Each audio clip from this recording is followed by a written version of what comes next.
Hear me? I want to thank everybody for taking time out of your schedule today to come to this town hall meeting. Today I have with me another representative from Ameris. I have Robert Bauer with me. Frank Shuck couldn't be here. That's the gentleman that you've been seeing on a regular basis, and he could not be here today, so Robert has come to fill in. And I hope that when we leave here today that we're able to answer all the questions that you may have. And I know we probably sound like a broken record because some of your faces are very familiar, and I see you at every town hall meeting, and I'm grateful for that. So you'll probably hear the same things over and over. But I do think it's very important that the public gets engaged and tries to figure out exactly what's going on. Try to figure out what the tax is about, what Ameris is about, so at the end of the day, you can go to the polls and make an informed decision, whether that be for or against the tax. At least you'll know that you've got the answers that you were looking for. With that being said, I'll talk a little bit about the tax, and then I'll turn the microphone over to Robert. As you know, we have let's go back to last year, and we'll go back to the hospital closing on September the 7th. The hospital at that particular point filed bankruptcy, and then all of a sudden the property is the county's responsibility once again. So I've kind of taken on that responsibility of the property, along with Jan Thomas, who is here today, who is dealing with the bankruptcy himself, and Joe Rogers, our county attorney. We've been moving forward trying to take care of those pieces of the bankruptcy, and I think we've made some great progress. We're not totally finished up, but I think we've made some good progress with the bankruptcy issues, and it's allowed us to be able to move forward to where we are today. The sales tax that's being proposed is the same identical sales tax that was being proposed last year. It's a 1 cent sales tax with a 5-year time frame and has a sunset on it. I've had numerous people to ask me, and I brought some information today to hand out to everybody that would like it, but I've had several people to ask me to see the ordinances that the quorum court passed to be able to establish a sales tax to be put on the ballot. I have the two ordinances here in front of me today to present to you if you'd like that information to take back with you. But one important thing I'd like to tell you about these two ordinances is that the county didn't write these ordinances. Last year, when the tax was proposed to the quorum court, the county didn't write those ordinances either. They were written from a company out of Little Rock called the Friday Firm, a very reputable company that deals with these kind of things all the time. So they were the ones that wrote the ordinances last year. They're the same company that wrote these ordinances this year. So our county attorney didn't do them. The Friday Firm, which is a very reputable firm out of Little Rock, actually did these. So we've had a lot of outside help trying to help us make this happen and make it be as correct as we possibly can make it. I also would like to say, before we talk about the sales tax, is that I think we're very close to reaching a total agreement on the lease. We've got a few things that we're going back and forth with that Robert's here today, and hopefully we'll be able to move forward before the afternoon's over with, or at least before the week's over with, to have that lease agreement agreed upon on both parties. I will tell you again, the county did not totally write this lease. We had the Friday Firm to step in there, an outside agency that could see both sides of this and be able to be fair and work on both sides to help us get this lease agreement taken care of. So I just wanted to throw that information out there and let you know that we've had a lot of expert help out here trying to make this happen. It's not just been us, a bunch of what I say, small country boys trying to do this. It's been a lot of professionals trying to make this happen. We get back to the sales tax. Yes, there is a 1% sales tax that's on the ballot today, asking the voters to go and decide whether they want a hospital open or whether they don't. And part of the stipulation with Ameris is that before they are 100% on board, is contingent on this tax passing. If the tax passes, then I believe that it's safe to say that we have a great work relationship to move forward. And that's what we're trying to do right now, is be able to get this tax behind us, however it turns out, so we know what our next move is going to be. We'll tell you that the way the tax was structured last year, it was going to come before the county. We were going to collect the tax, and in return we were going to disperse the tax money to the hospital, and they can spend it however they want to. Not have to answer to the county how they spend it. The difference with that tax this year is that we've talked to Ameris, and we've all come to the conclusion that accountability needs to be there for that tax. And accountability is going to be that we just don't hand the money over to them and they do whatever they want to with it. There will be receipts and invoice presented to the county, and then the county will take care of those invoices, whether we're paying those invoices or whether we're reimbursing Ameris because they pay those invoices. But at the end of the day, just to sum it all up, if the tax is passed, you the citizens, if you come to the courthouse and say, I want to see how my tax dollars are being spent, we're going to be more than glad to show you how your tax dollars are being spent, and we'll take you back there and show you every dime that's been collected, and we'll show you every dime that's been spent. So when you walk out that courthouse, you know exactly where your money's going. And we think it's important that we do that. You have to have faith in us, and you have to have faith in this company here. And the only way that that can happen is that we're honest and upfront with you, and we're sharing every bit of the information that we possibly have. And in my office, a lot of you follow me on Facebook, so you know that I have given so much information out there, and I will continue to give that information out there, whether it's regarding the hospital or anything else that might affect your lives on a day-to-day basis. I just feel like that's my job as your county judge and as your leader of the county to share that information with you, and I'm proud to do it. And I think what it does is it gains trust on both sides, that you say, we see this information, we know what's going on here, and if you don't know, I also know that you have that opportunity to call my office and you can ask me, you can come and see me. I've had an open door policy ever since day one, and I will continue to have that. So you don't have to make an appointment to come and see me. Walk in my office and ask those questions. I'll be more than glad to answer them. And if I don't know the answer, I'll be more than glad to find that answer out for you. So that's pretty much how the tax will work if the tax is passed.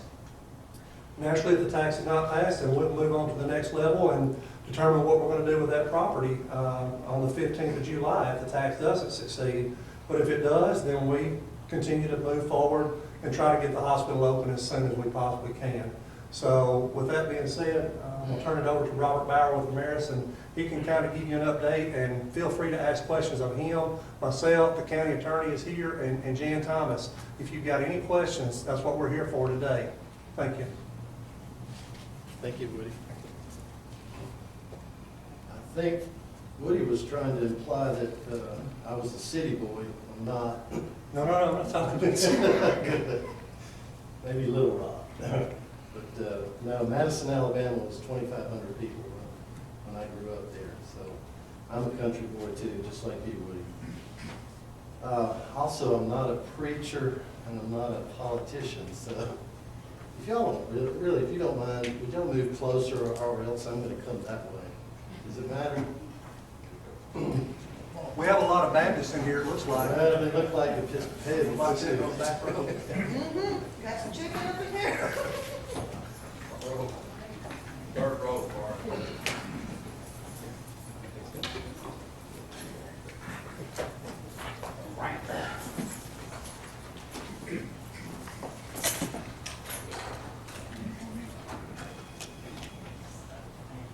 Thank you very much. I'm not sure how Frank Shupp has presented this material, but I kind of have an idea of how I would like to go through it. First, I just want to tell you just a company background, just a few minutes about that, what we do as a company, what we've done in the past, and then talk a little bit about the hospital, what we envision, day one, and then maybe going forward for the first year.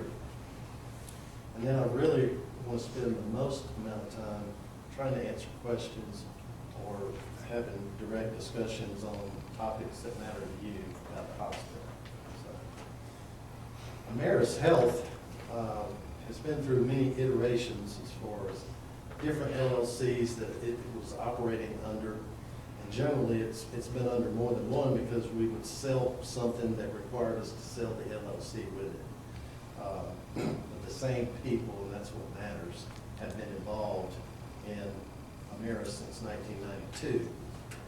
Now, I came in '98 when they had just purchased a small hospital in South Georgia, and I came as CEO there to help go through the process of, in Georgia, you have to have a certificate of need to build a new hospital, a replacement hospital. And it's a pretty lengthy process, it's complicated, and it's very expensive. But if you go through that process, it will allow you to do whatever it is you applied to the state to do. And we were able to do that. We got the hospital open, it was successful, it grew very quickly, and before long, my boss retired from Ameris and offered me a job in Nashville. And I had grown up in North Alabama, about 90 miles from there, and had been wanting to get back home, parents there, what have you. And so I've been in Nashville since 2006. So Ameris started as a management company. We had small hospitals in Mississippi. There were about 3, and they were in different situations. One had been closed for 4 years. We've reopened it and managed that hospital.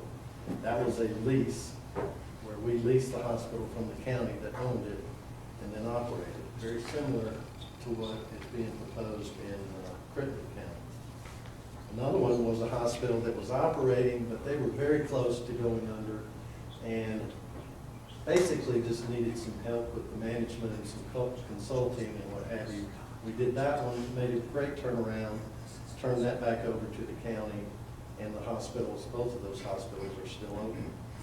And a third hospital there had been closed for some time, 2 years, I believe, had reopened as a critical access hospital. And if you know what that is, it's a small hospital with 25 beds or less.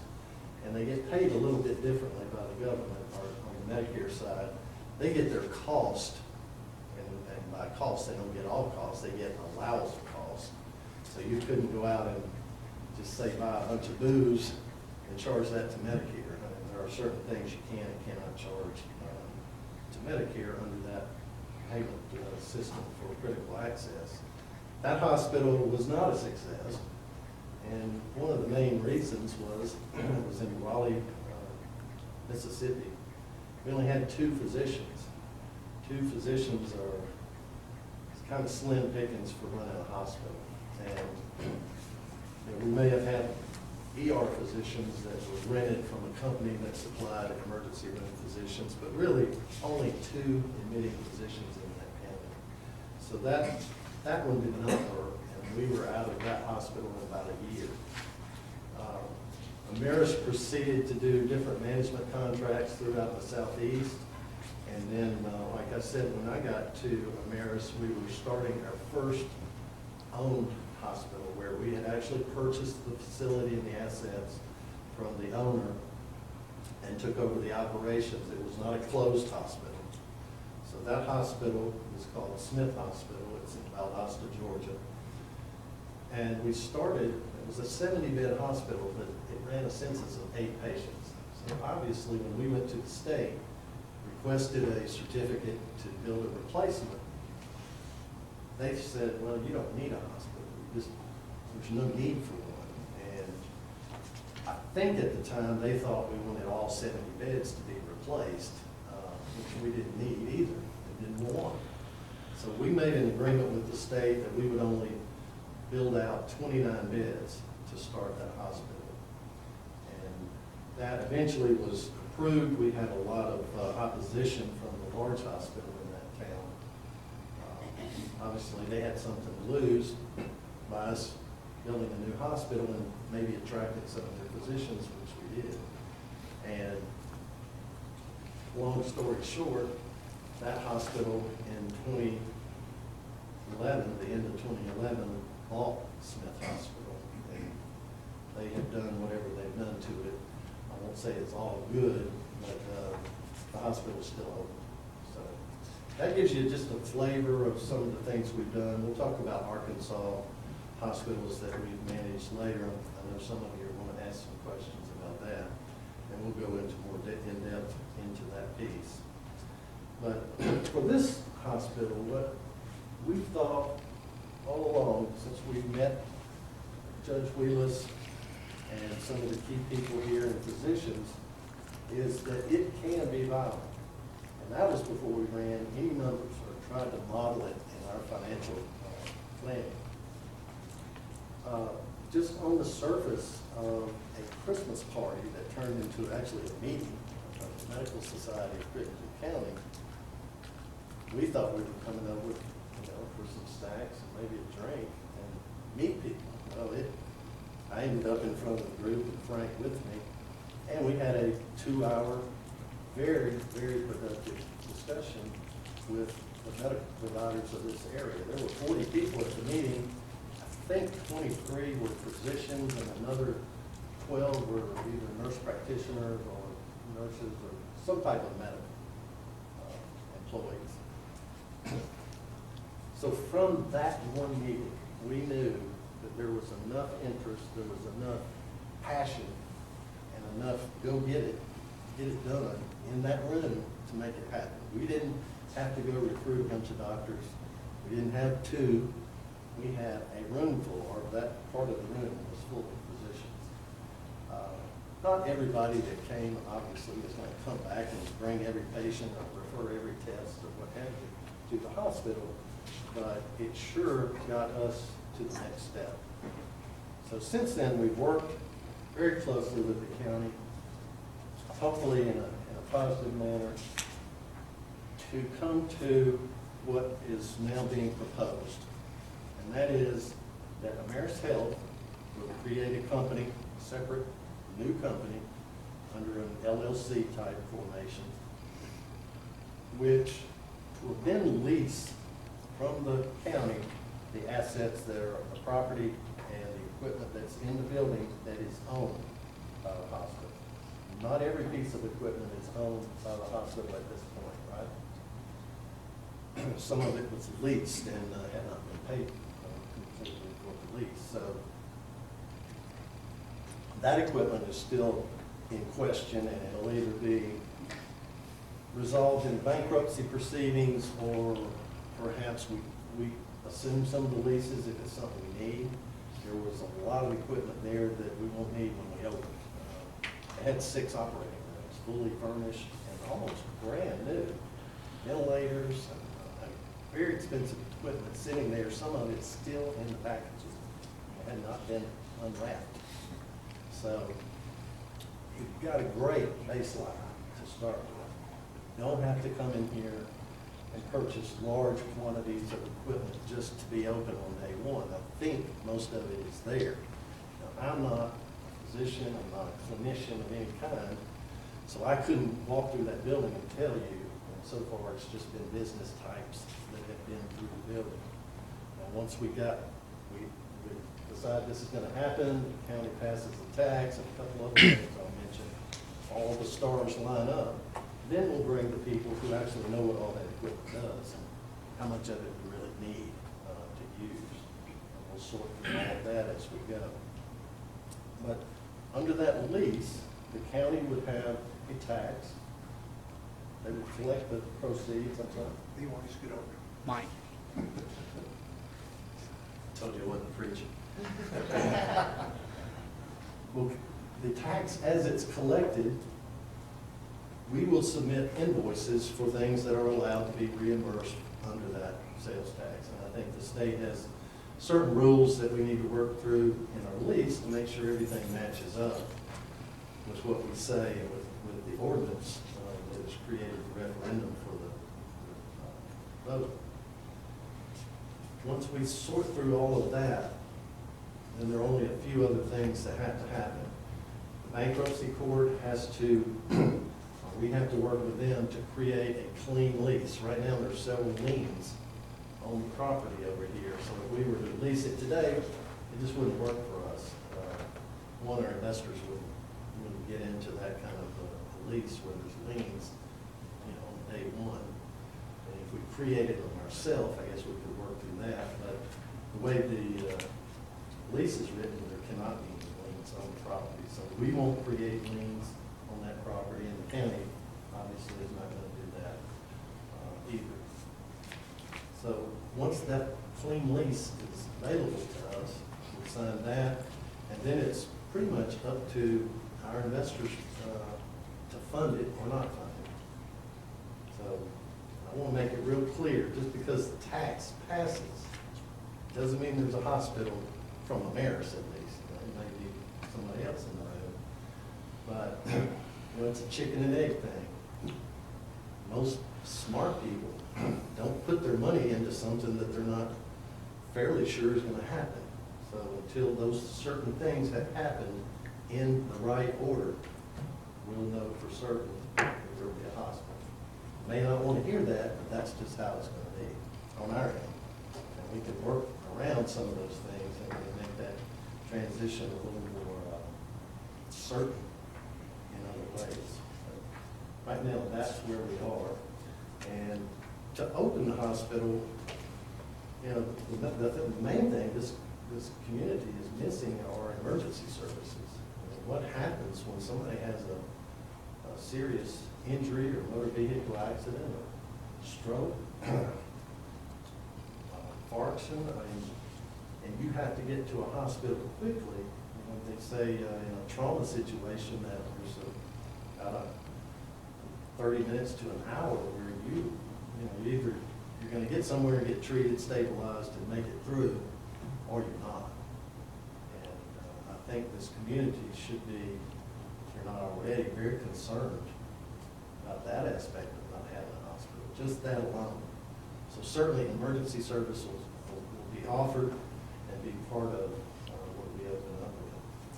The hospital had done a very good job, in my opinion, rearranging the emergency room and the services offered there to create kind of an urgent care or a fast track lane for people that had sniffles and earaches and minor things that either the doctor's office wasn't open, it was the weekend, or it was the middle of the night, and you had a few stitches you needed, or those kind of things. I think we can work to also reopen what they had started with the two-track system. Minor injuries and then serious injuries on the other side. So beyond that, we'll have a minimal number of beds that we open for overnight stays. What we want to do is open up and hire people as they're needed, not open up staffing 100 beds. We know there won't be 100 patients on day one, and why would we do that? We're not. What we will do, though, is open enough that one nursing team, and we ascribe to team nursing in our company, where you have an RN, maybe an LPN, an aide, or a couple of nursing assistants that take care of a group of patients. And we try to keep those as small as possible, but also efficient. Generally, that's 7 to 8 patients. So we would start with 7 or 8, and one group of nurses. Those nurses would be expanded as fast or as often as we need based on how many inpatients we have, or overnight stays, or maybe some minor surgeries that turn into an overnight observation. And we actually need a room and a nurse to be checking on a patient on a regular basis. So we'll have that. Obviously, I said surgery. Surgery is one of the things we will have as well.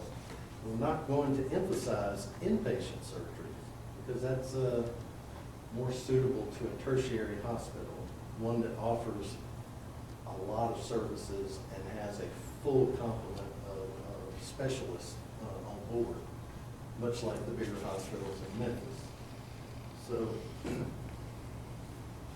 in order to have inpatient surgery, it would probably be things like orthopedics, where you do need to stay a day or two just to get you back up on your feet if you had a hip replacement or a knee replacement, and then into rehab and all outpatient services. So we will have some inpatient. Generally, hospitals like we operate do about 85% outpatient surgery anyway. That's where things have gone. You used to get a gallbladder taken out, it would be a week in the hospital. You have a big, long incision, you'd be sore for a month or two, and be out of work for a week or 2 or 3 weeks at a time. Now you can go to work the next day if you feel good enough, and you go home that afternoon, because they do it from a small hole in a scope. So with all those changes, the need is just not there for heavy inpatient presence on our part. Also, because of that, we will not need ICU day one.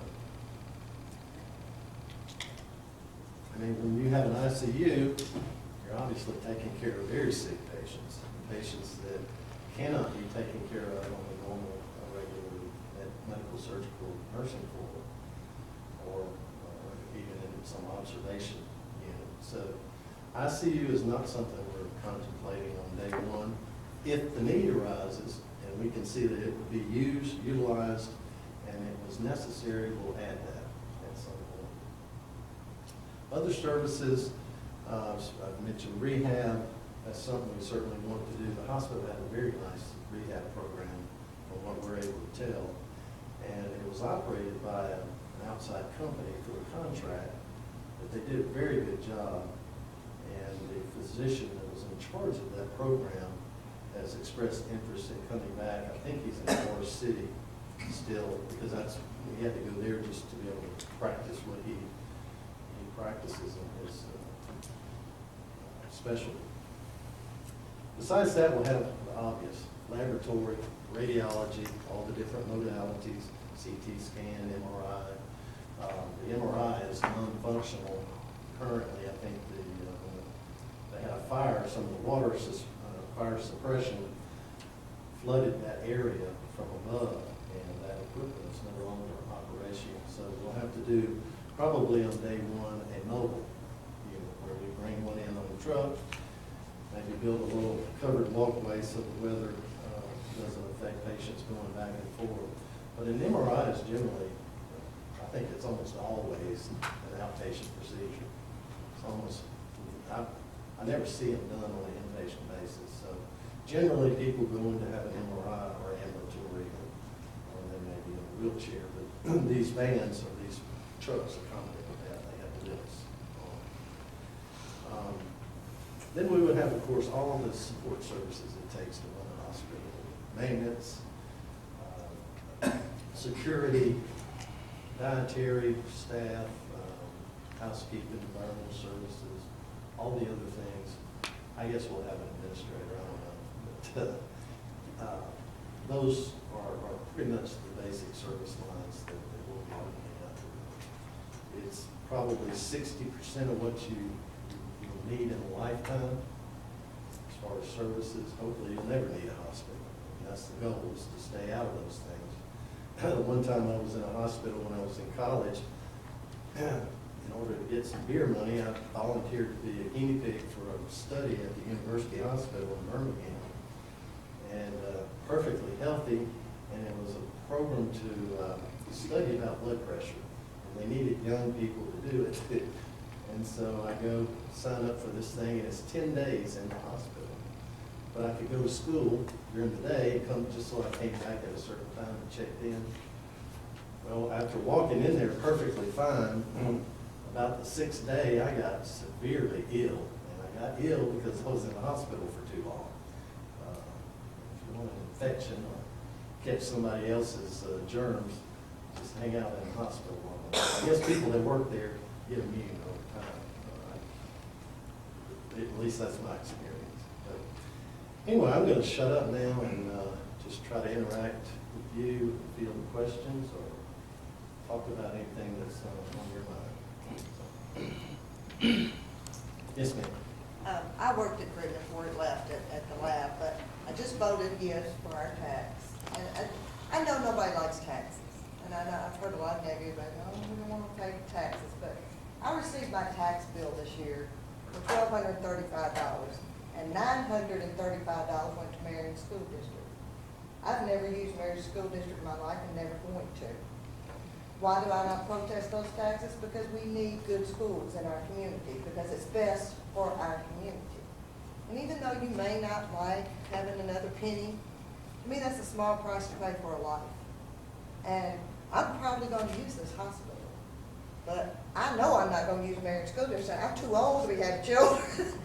But I don't protest those taxes and feel bad about paying them, because they help my community. And sometimes you just have to do what's best for your community. And I just think this tax and our chance to have a hospital again is what's best for our community.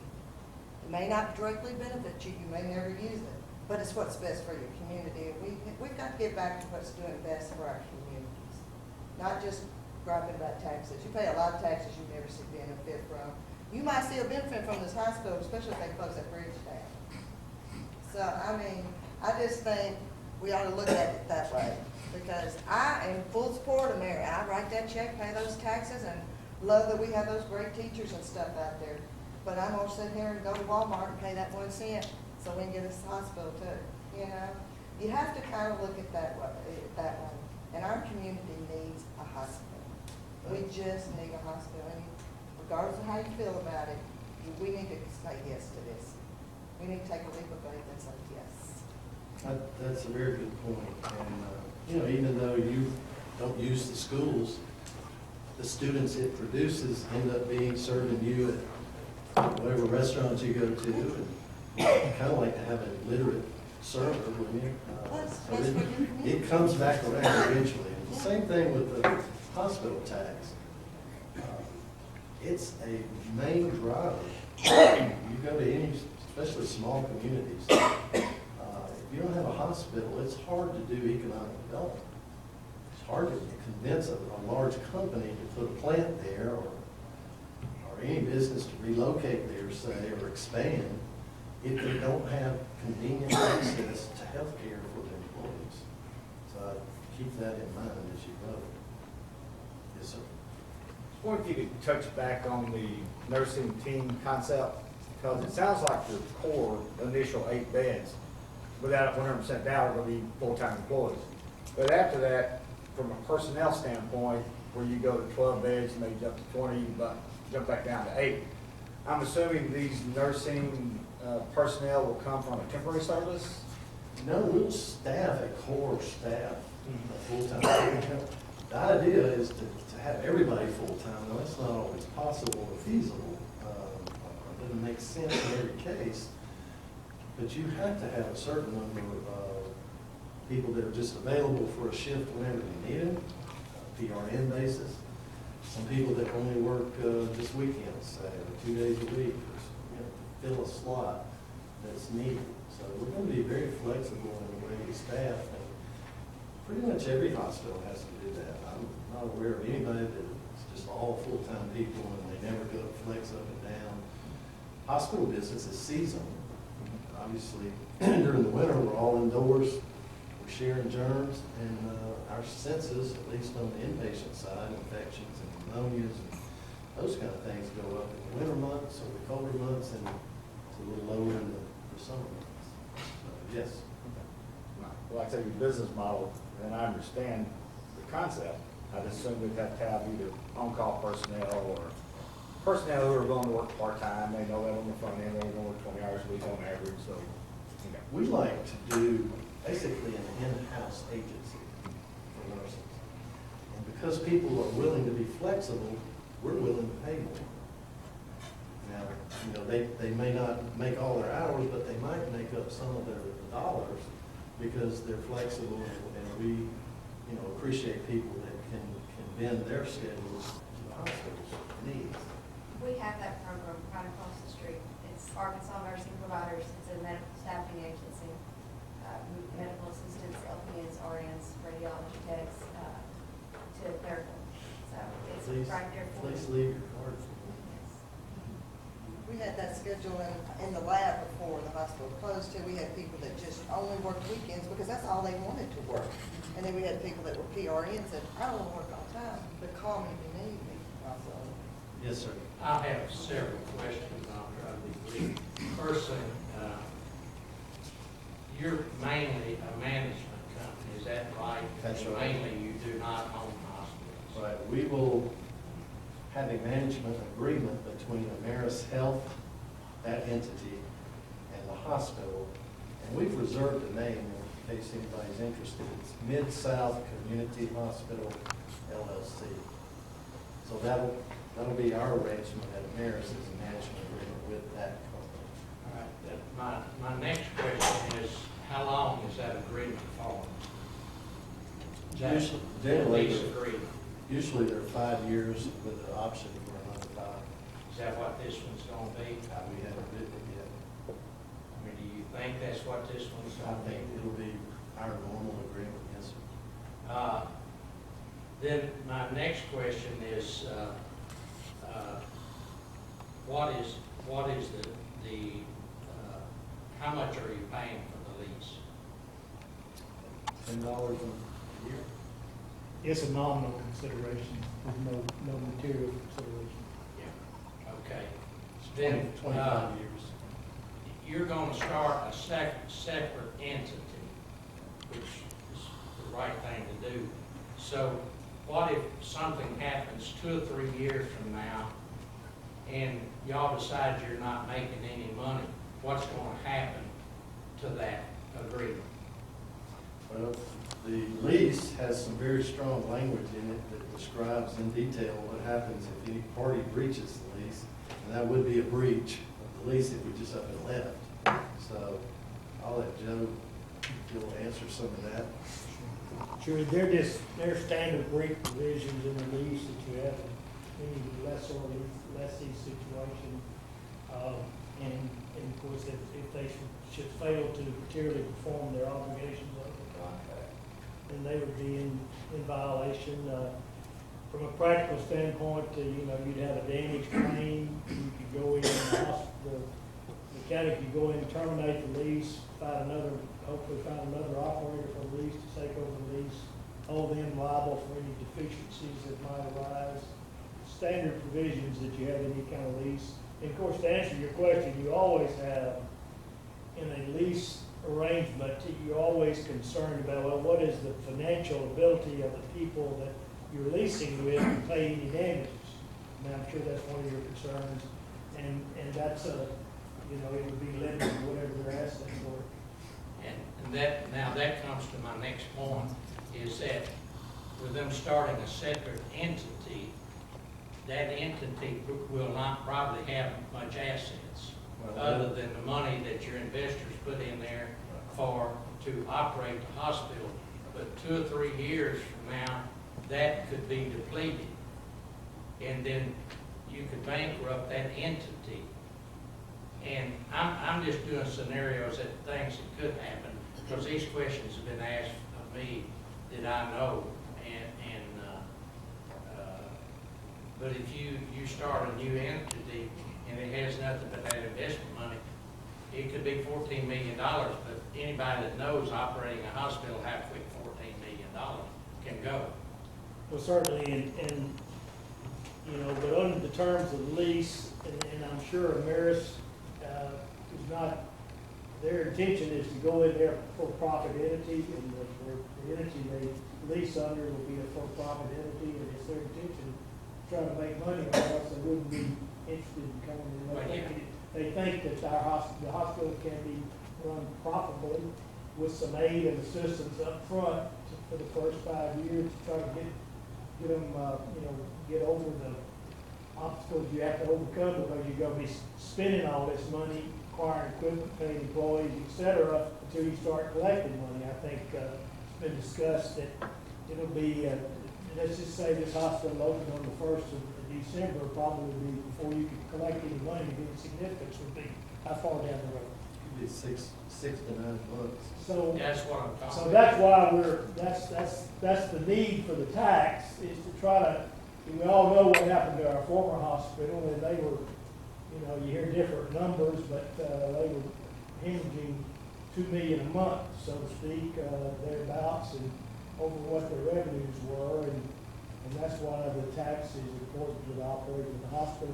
But to answer your question, there's never any guarantee. If a company goes broke, they go broke. Crittenden Hospital Association is a prime example. They went broke, they went into bankruptcy. So if you go into bankruptcy, then you have to get into the bankruptcy proceedings. And if a company has no assets when they go into bankruptcy of any significance, then you're not going to get anything out of it. My understanding is that tax money can't be used for operating money. That's correct.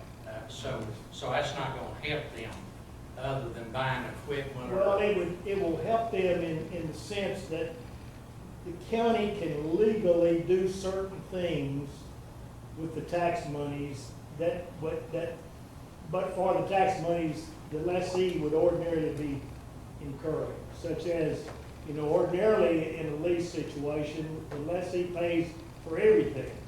In our situation, the tax is intended to maintain the premises, pay taxes, repairs, maintenance, buy equipment, things like that ordinarily a lessee would have to buy on their own. So that's That's the way the county is providing the assistance through the tax, the enactment of the tax.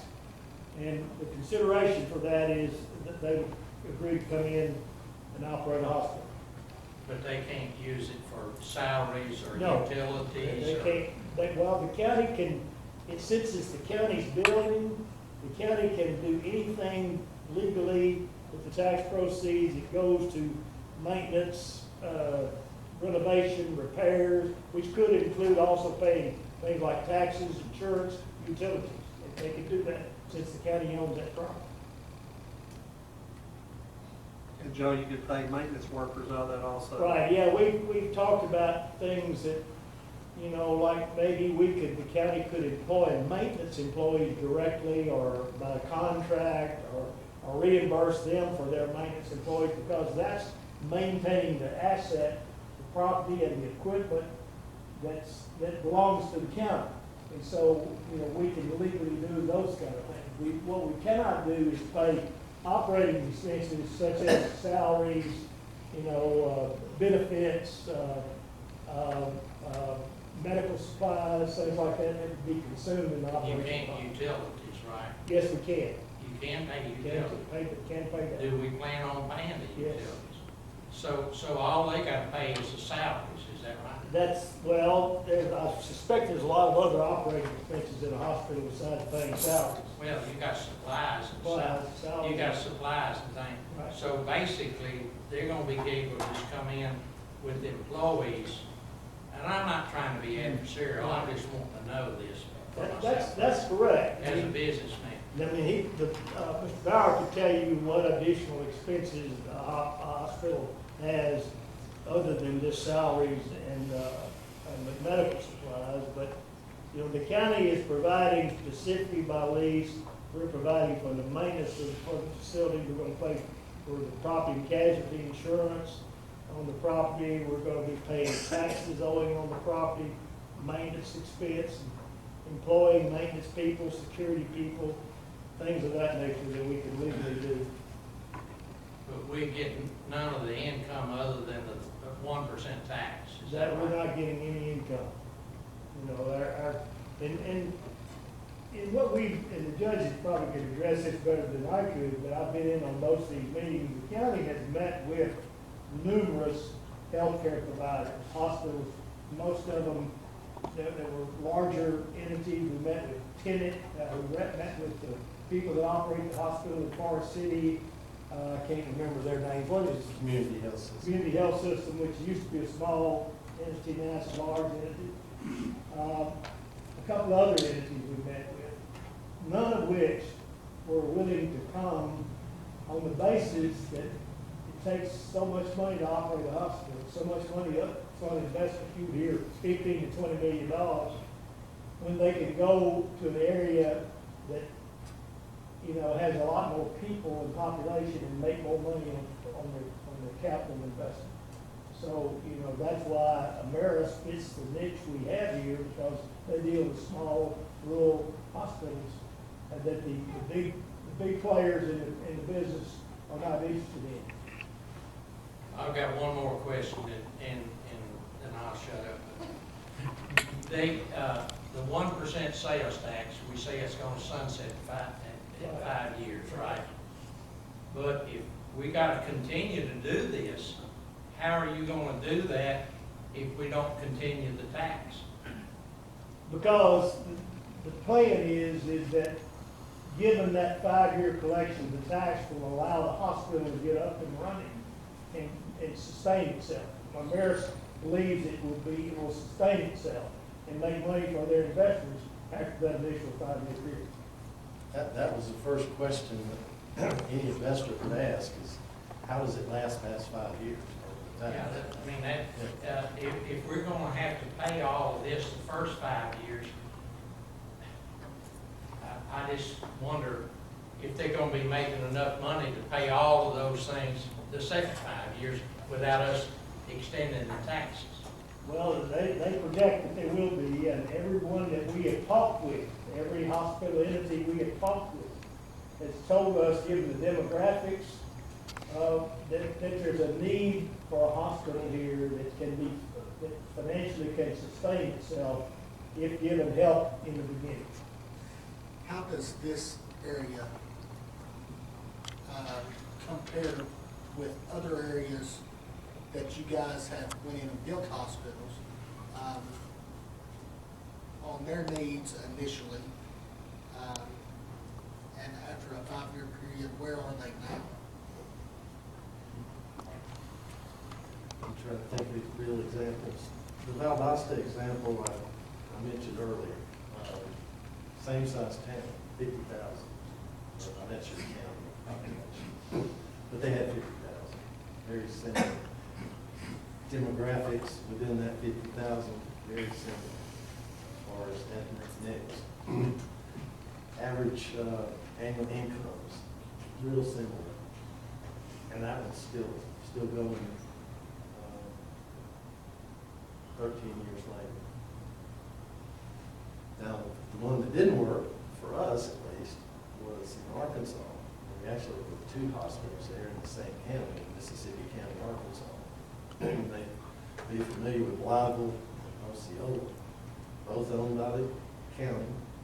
Osceola was the small critical access hospital. Wheeless was the bigger hospital with more specialists, more services. And probably because of the base at one time was there, and, it was just designed as a much bigger hospital, and there were more businesses there. I don't think today that's the case. But in that case, we made several mistakes. We'll own them. I will tell you, we left there without going through bankruptcy. Paid everybody that would work with us. We paid everybody, and everybody did work with us to take whatever was left. Some people got a lot more on the dollar than others. Bank got paid. People that had security interest in our operation over there all got all of their money.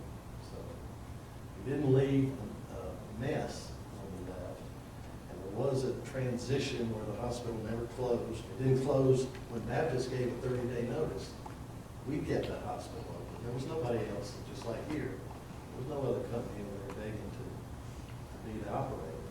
And it was closing in 30 days. We put together $5.3 million in 30 days and took over the hospital. Now, looking back, I wish I'd never done that. That's money I'll never see again. It wasn't very smart. We didn't do enough due diligence. We didn't talk to enough people. We didn't get to know the community. And if we had known that that community was basically still in high school, we never would have gone there, even if the other numbers look great. They've got a north and a south mentality, and it's just like they never graduated from high school. It's all, my football team's better than yours, and we're not going to work with you. And we operated both hospitals, just like Baptist did. They finally got fed up and left. They lost way more money than we did in that deal. So one thing that really cost us, beyond just the attitude of the people not wanting it to work the way it should have. What should have happened is a new hospital should have been built somewhere in the middle or wherever they would agree on. And they closed the older hospitals and have one nice hospital that did what that community actually needed as far as services. But they couldn't agree on that, and they never will. So we did put in a new computer system. And part of the computer system, besides all the clinical information, is helps you bill and collect your fees and your charges and get reimbursed for the work you do. Well, we bought a system in 2006. We actually bought 5 systems. We had 5 hospitals. We were going to put the same one in each one, and that makes sense. And a lot of companies do that. If you've got more than one hospital, you kind of want them all operating on the same platform. So we put that in, and like I said, in 2006, when we bought that system, we bought it from HMS, they're based in Nashville. That was their highest, that was their record year for sales of new systems. And there's a reason for that, but it doesn't matter in this case. When they came to train and implement the system and train our people, to get that thing up and running like it's supposed to, and it's very complicated, very complex. They had people that had only been hired for 2 weeks by the company, training our people that had 0 weeks experience on that system. And once you get behind on billing or you've got major issues there, it's hard to recover. And that's kind of what got us in the end. I guess my next question would be, what has Ameris done? I've already voted for the tax, by the way, I don't mind everybody knowing, I'm all for a hospital in any case. But what has Ameris done to reassure, I guess, its investors, more so than our community, because, but as far as not making the same mistakes, and what can you tell our community to reassure them that we're not gonna go down the same road we did in Mississippi County, or any other, Good question. Well, the first thing that I mentioned, and it would be the same answer, is we're gonna do our due diligence, and we are. We've already been working on this since we said November. So there's 7 months, 8 months already versus 30 days Right. on the other. That would definitely help us avoid some mistakes, get to know what we're getting into before we get into it, and actually start spending real money or sales tax money. And then secondly, why I explained the hospital's information system blow up that we had in Arkansas is that that's another one. We're not going to make the same mistake. We're not going to buy a system from somebody that's selling the most systems that year and not realize that they really couldn't get it implemented the way it should have to be successful. 2 things. One thing I think our company does better than the bigger companies, especially from a corporate standpoint, that's because we have fewer hospitals, obviously, maybe fewer physicians to meet with, but we consider ourselves very physician friendly. And, I've been doing this for 32 years, Frank even longer, Sam longer than him. 3 people, we got over 100 years experience running hospitals. But I've never even ordered a lab test, let alone admit a patient or did surgery or did anything. So you are 100% reliant on somebody with a license to practice medicine in whatever specialty and have the right training, background, and experience to bring patients to you or refer them to you. We don't do it. I mean, I can put a sign up on a billboard all day long, but I still can't perform any services because I'm not authorized to order them. I'm sure you're in the medical business, I think. No, sir, I'm an emergency management director. Well, that's my aspect. Yes, ma'am. Let's fast forward a week ahead. It's Tuesday night, and we know the vote's going to be, the vote to have the tax is going to be approved. And then the next morning, the investors are all on board, and all of that's behind you. So it's kind of a go from there. Tell me what begins to happen, if you will, just kind of over a brief period of time, 30 days, 60 days. What's the first thing that happens? We'll firm up some of the legal pieces that we still need to do. And immediately start looking for a CEO. Somebody with the experience of having opened the hospital. Frank or I, either one could do it, but we've got other full-time jobs too. And it may end up that we have to do parts of it, even large parts of it ourselves. But that would be the first order of business, is to start going through our network of people that we've worked with in the past that we know could do this type of job.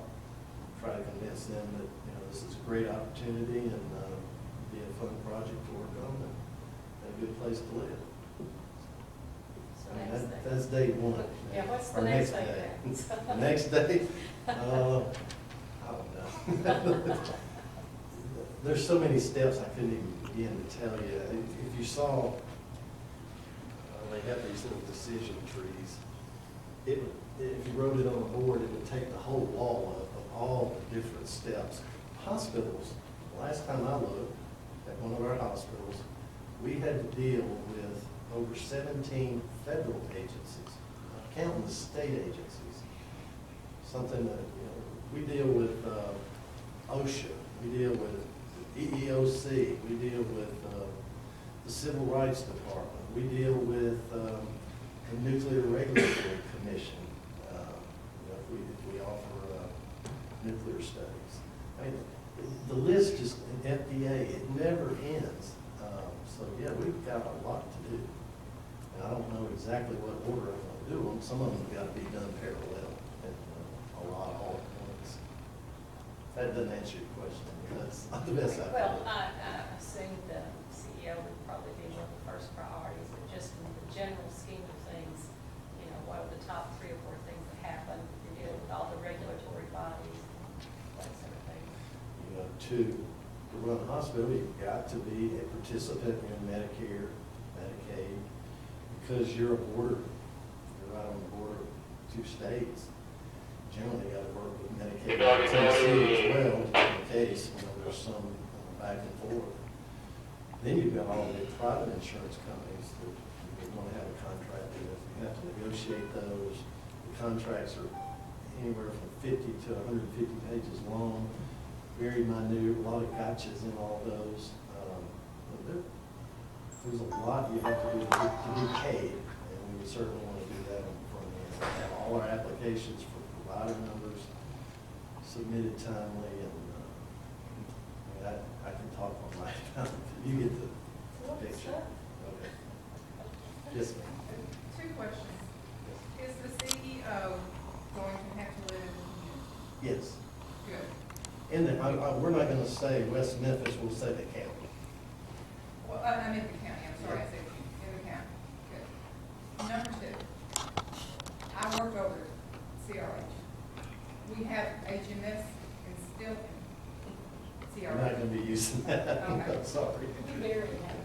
Well, I mean, but HMS has been. But, it works. You're very correct on what you stated about when they brought people in to train us, they didn't train crap. That's all I got to say.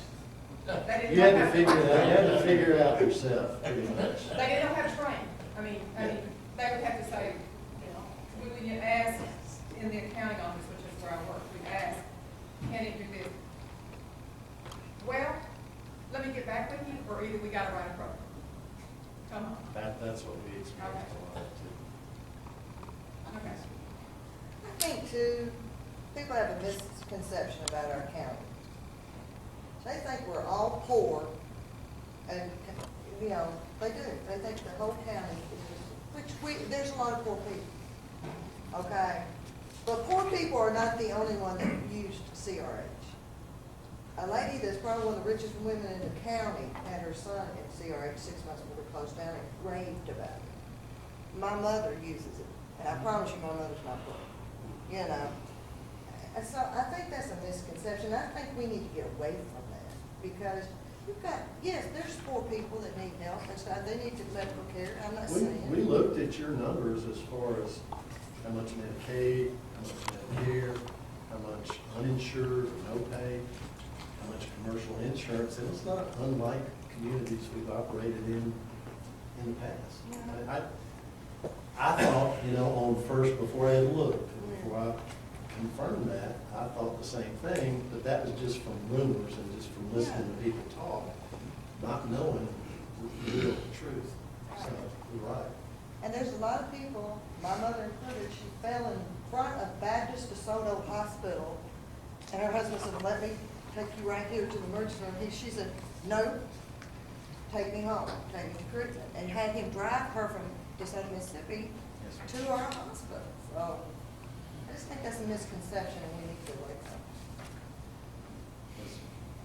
it. One other question. With, just kind of highlighting on what this lady asked, as far as the many things that Ameris would have to go through in the things approved on the 14th.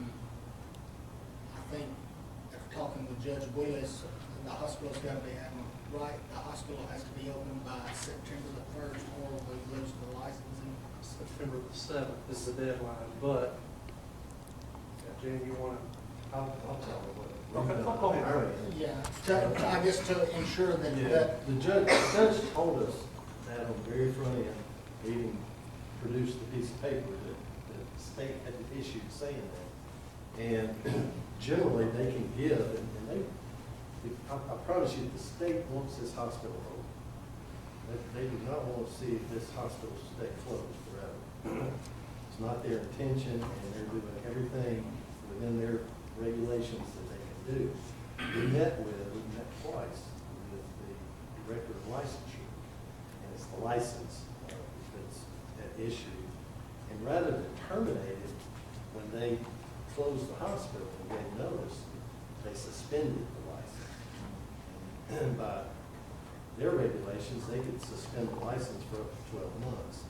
After we met with them, they said, you know, guys, if you're making good progress, you're spending money, and we can see that this is gonna open and you're getting that direction, we have discretion within our office to extend it. So they will work with us, and Mr. Thomas has already, I think today, issued a letter requesting an extension of that. He is working with us, along with the state, to make sure that we don't run out of time. Yes, sir. Getting back to Mississippi County, just two sides to every story. I've learned a lot over my years. If you don't mind, address the utility situation with the city of Osceola. I understand they obtained a judgment against Ameris of Arkansas, and a subsidiary had no assets, so they obtained a judgment. Now, I don't know if the quorum court reimbursed the city of Osceola $313,000 for the unpaid utilities, or if the citizens just absorbed that and the city of Osceola did. Can you expound on that in any way? In a hospital setting, you know, we're not like Walmart. You don't get out the door, well, unless you sneak out. You don't get out the door without paying in full. Hospitals, we know people can't pay our bills out of their pocket in full, and we know that the insurance company's not going to write a check that day before you leave. So what we do is allow people to go on after we get their information, and then we file their insurance claim, and at some point in the future, we get paid. So what happens is that ends up building a large amount of money that's owed to us, accounts receivables. And from those monies, you know, say you close today, it may take you 2 years to collect all the money that hasn't been paid to you yet that is owed.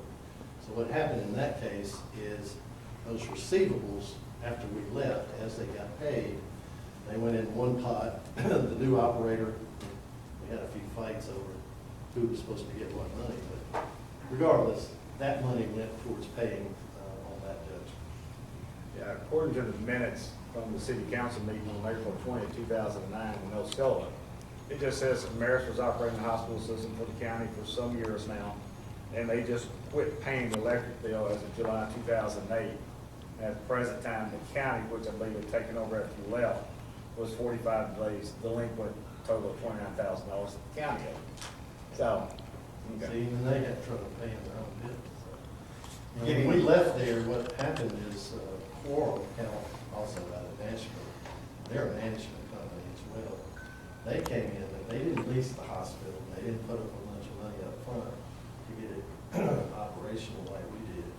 They just went under a straight management contract with the county, because the county was owned the building. Amazing. And they also spent, and they wouldn't do this for us, they also spent about $6 million within the first year and a half subsidizing Quorum.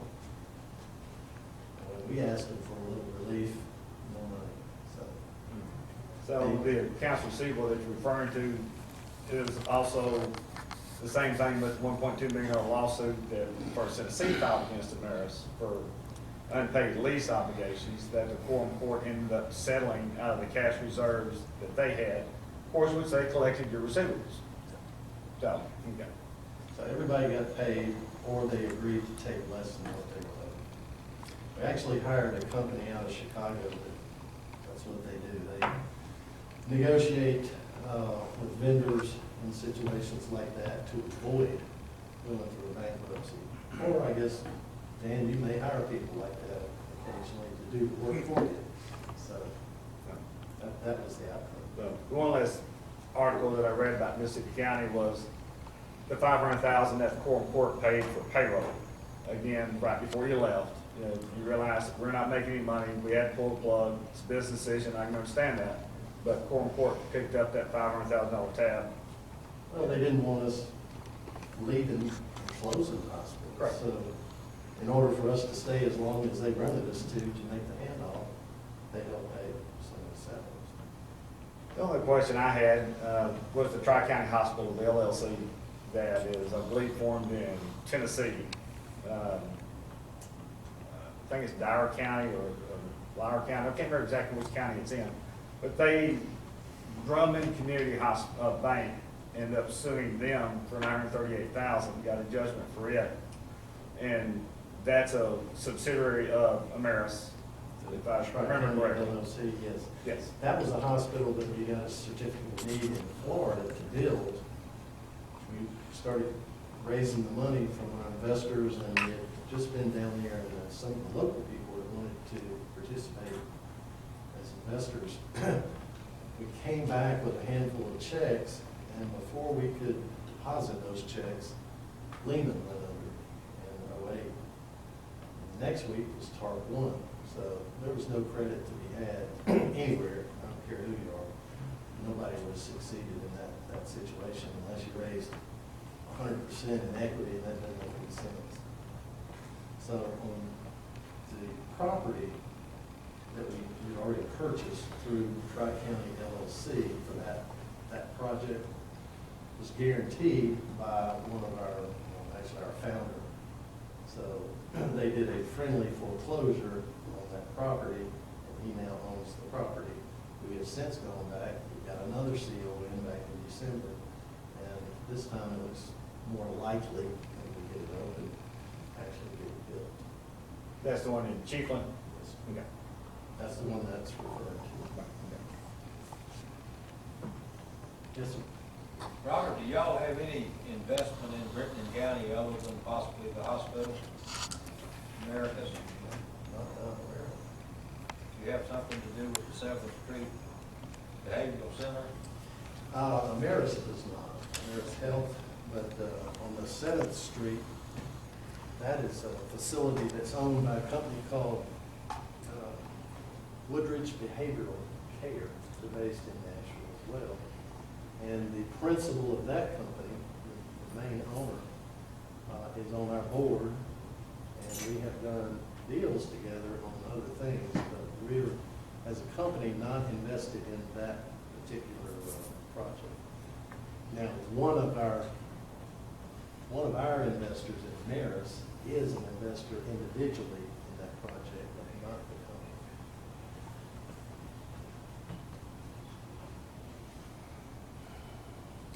Anything else? Yeah. If I may, just, Okay. Robert had indicated that the only left unpaid item in Mississippi County was, I think, $150,000 water bill. But yeah, these other items were just part of the business agreement that Ameris had with the county and the quorum court before they left, that they would pick up these expenses. And if they wanted the hospital, Okay. or else it would have been closed. Okay. And it got a lot worse for everybody. Okay. Like I said, I'll recontact the hospital and quorum court and get copies of those written agreements and follow up with those. Okay. Yes, sir. Two quick questions. Has anybody or any CEO in the past, or anyone affiliated with any CEOs in the past being considered for the CEO job now?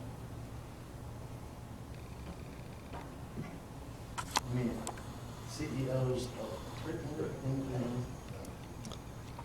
I don't even know it. And this question, I believe, has been answered already, but I kind of want to hear from you.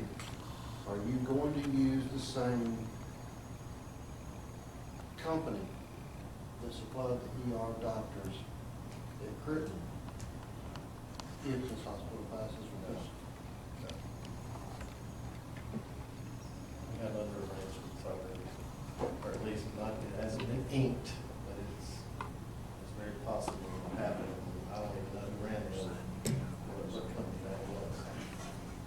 Tell me something. That is a so I don't hire consideration. them. I'm sorry. That is a consideration. No, I said, tell me so I won't hire them. We'll talk. When you mentioned previous staff, the CEO, of course, the CFO, all the administrative heads, a lot of people say a lot of the mismanagement came from that upper brass of the top, 10, 15 people. So I didn't know, you already have a personnel list. You've been going through it, checking off the naughty list, I But guess. it's too early for that. Yeah. Yes, there's a list. Okay. There were, what, 200 applications already received, and we haven't even put out an application. Okay. I'm trying not to get ahead of ourselves. Right. All right. Well, thank everybody for coming out. If you have other questions, please either go to Facebook and ask the judge, and he'll pass them along to us, or anything. I think, I'm not sure on our website if you can ask questions or not, but I'll have to check. I know one person, I want to thank Senator Ingram for coming up here today. I think I've seen you at all the meetings, I appreciate you coming out and being a part of it also. Anybody else got any more questions? Then I thank y'all for coming today.